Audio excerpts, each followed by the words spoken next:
Assalamualaikum warahmatullahi wabarakatuh. Apa kabar teman-teman mahasiswa semuanya? Hari ini kita akan mempelajari kembali agama, media, dan teknologi informasi dengan pembahasan yakni dengan media dan konflik agama. Ya, kita memahami dari beberapa pertemuan minggu lalu bahwa media secara spesifik yakni media massa mempunyai peran penting dalam membentuk opini dan pandangan masyarakat terhadap berbagai isu. Ya, salah satunya termasuk konflik agama. Media dapat menjadi alat yang ampuh untuk mempromosikan perdamaian serta saling pengertian. Namun juga bisa memperburuk konflik, artinya bisa memicu konflik apabila media massa ataupun media lainnya itu digunakan secara berlebihan atau menimbulkan pemberitaan terkait hoax. Ya, itu sebagai pengantarnya. Yang kemudian pembahasan selanjutnya bagaimana peran media dalam konflik agama. Ya, kita melihat media sebagai penggerak konflik. Tadi sudah disampaikan bahwa media sendiri bisa saja memperburuk konflik jika digunakan atau jika tidak digunakan dengan bijak gitu ya. Nah, satu, bagaimana penyebaran informasi yang bias. Media dapat menyebarkan informasi yang bias atau tidak akurat yang dapat memperburuk ketegangan antar kelompok agama. Ya, kita bisa lihat bagaimana memunculkan berita-berita hoax, berita yang sensasional berlebihan mengenai salah satu insiden atau peristiwa tertentu yang memicu reaksi berlebihan dari masyarakat. Nah, ini perlu diperhatikan berbicara terkait penyebaran informasi.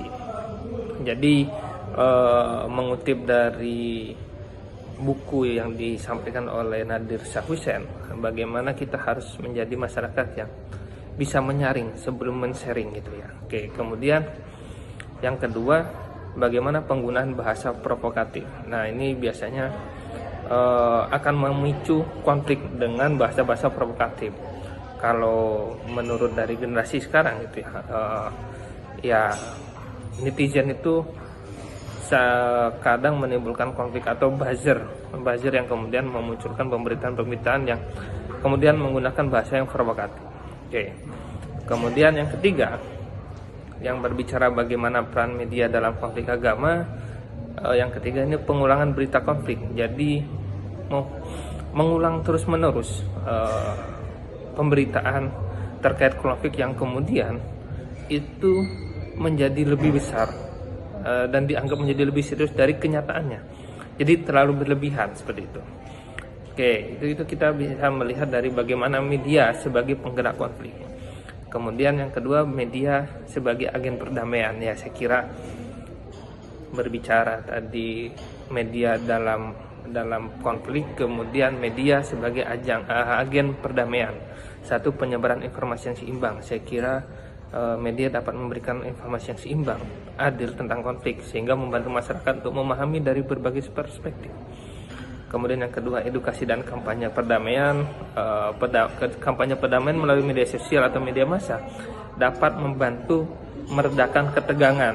Nah, ini saya kira dengan memunculkan ataupun pemberitaan yang tidak terlalu berlebihan, kemudian mencoba tidak menggunakan bahasa provokatif, sehingga masyarakat yang membaca itu lebih bisa meredakan emosi-emosi yang ketika pengguna media itu membacanya.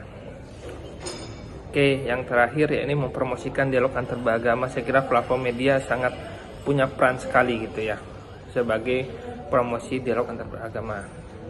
Baik, secara kesimpulan bahwa media memiliki peran ganda dalam konflik agama. Satu, tadi berbicara penggerak konflik.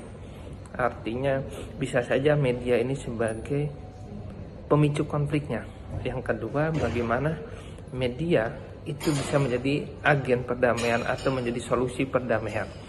Sehingga ini menjadi tanggung jawab kita bersama dalam menggunakan media yang bisa memberikan edukatif pada masyarakat sehingga tidak memunculkan konflik agama secara khusus gitu ya. Baik, itu saja dari saya. Saya akhiri. Wassalamualaikum warahmatullahi wabarakatuh.